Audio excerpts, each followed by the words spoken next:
আসসালামু আলাইকুম প্রিয় শিক্ষার্থীরা, আমরা সবসময় বলে এসেছি যে নিউজিল্যান্ডে আসতে আপনার কি কি রিকোয়ারমেন্ট ফিল করতে হবে বা আপনার কি থাকা দরকার কি থাকা দরকার না, এসব কথাই আমরা সবসময় বলে এসেছি। আসলে আমাদের বলা হয়ে ওঠেনি যে কাদের আসলে নিউজিল্যান্ডে আসা উচিত না। প্রিয় শিক্ষার্থীরা, আপনার যদি মনে হয় আপনি আপনার পরিবারের শেষ সম্বলটা বিক্রি করে নিউজিল্যান্ডে আসবেন, তাহলে আপনার অবশ্যই নিউজিল্যান্ডে আসা উচিত না। নিউজিল্যান্ড এমন একটি জায়গা যেখানে মাত্র 55 লাখ মানুষের দেশ। এখানে হচ্ছে যারা আসবে তাদেরকে ফাইন্যান্সিয়ালি এবং মেন্টালি কনফিডেন্ট হতে হবে। নিউজিল্যান্ড খুবই এক্সপেন্সিভ একটা কান্ট্রি। এখানে আপনি টিউশন ফিস গুলাও দেখলেই বুঝতে পারবেন যে টিউশন ফিস গুলাও এক্সপেন্সিভ। ভালো দিক হচ্ছে আপনাকে টিউশন ফিস ভিসার আগে দিতে হয় না, এখানে ভিসা হয়ে যাওয়ার পরে tuition fees within 5 to 10 working days এর মধ্যে দিতে হয়। আর নিউজিল্যান্ডে বা অস্ট্রেলিয়াতে আসলে আপনাকে মানসিক অনেক পরিবর্তন দরকার, আপনার নিজের অনেক আপগ্রেড করতে হবে। আপনি এই চ্যালেঞ্জগুলো যদি নিতে পারেন তাহলে আপনি নিউজিল্যান্ডে আসেন। ইনশাল্লাহ এক্সেস টু অ্যাব্রড আপনাকে সাহায্য করবে।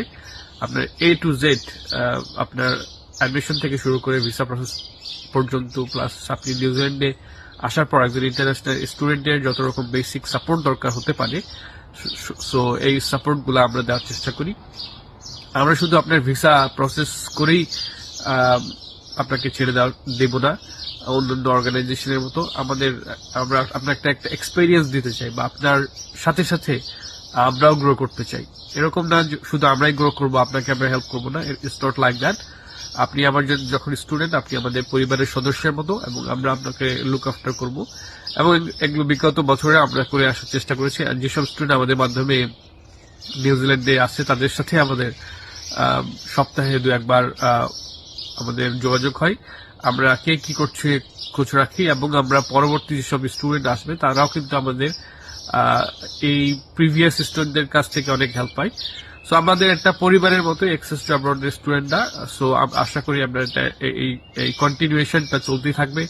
আমরা চেষ্টা করব যে আমাদের স্টুডেন্টদেরকে আমরা যতটুকু পারি আমরা হেল্প করব, এবং তাদেরকে গ্রো হলে এটা যেমন আমাদের জন্য একটা অ্যাচিভমেন্ট, ঠিক তাদের জন্য একটা বড় একটা পাওয়া যে তারা একটা কোনো কিছু অ্যাচিভ করেছে নিউজিল্যান্ডে এসে। এবং আমরাও কিন্তু আমাদের স্টুডেন্টদেরকে প্রমোট করতে পারবো, আমাদের মোর বিজনেস হবে। সো এটা একটা উইন উইন সিচুয়েশন। আশা করি আপনারা আমাদের প্রপোজালটা অ্যাকসেপ্ট করবেন। আপনার যদি আমাদের ইনফরমেশনটা ইনফরমেটিভ মনে হয়, বা মনে হয় যে আপনার কোনো ফ্রেন্ডস, ফ্যামিলি মেম্বার, আত্মীয় স্বজন, পাড়া প্রতিবেশীকে জানানোর প্রয়োজন, তাহলে আপনি আমাদের ভিডিওটা শো করতে পারেন বা শেয়ার করতে পারেন। আশা করি তারা উপকৃত হবে, এবং তাদের সাথে আমরাও কানেক্টেড হতে পারবো, আমরা তাদেরকে পরামর্শ দিতে পারবো।